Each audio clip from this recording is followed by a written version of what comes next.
no shuttle flies for 2.5 years.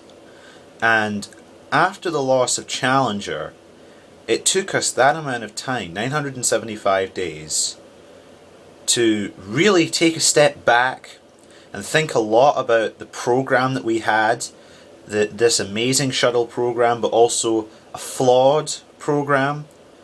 We realised that there have been design mistakes with the space shuttle, and that a lot of work is going to have to be done to make this thing better and safer for our future, but that also we're going to continue with it, because the shuttle is an amazing vehicle that has allowed us to do things that we never even thought possible just 10 years before the first flight.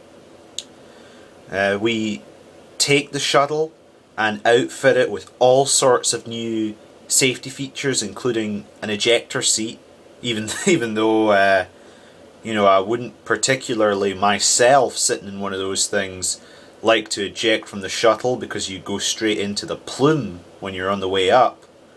I think I'd rather just stay inside the thing.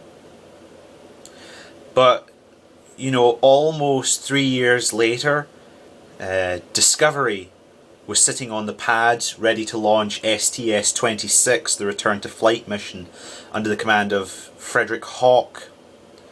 And Discovery deploys a tracking and data relay satellite, just basically a test flight, that allows us to see that yes, our shuttle program has pulled out of the ashes that is, quite literally, Challenger, and that we are actually, yes, able to go and fly this thing again.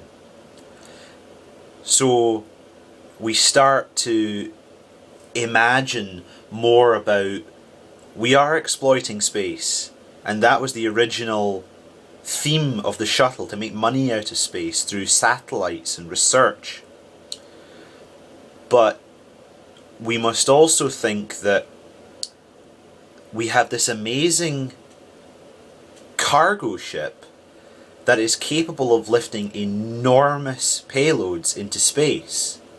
In 1989, we knew that the planets would align in a way such that would allow a grand tour of the solar system to be conducted, a flight to Jupiter.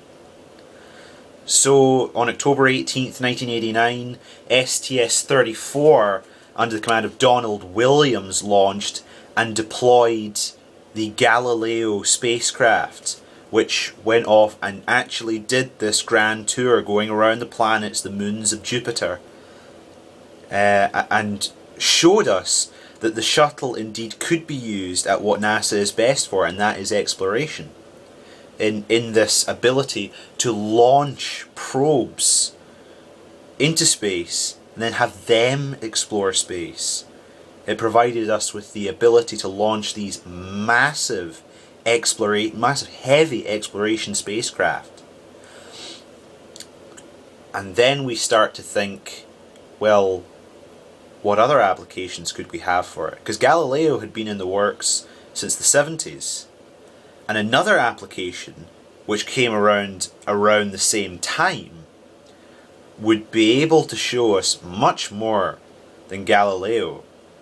And the outlook towards NASA for this next project was, we're not sure we believe you when you say you're going to do this, because it was the most ambitious shuttle mission probably to date, when we would launch the Hubble Space Telescope.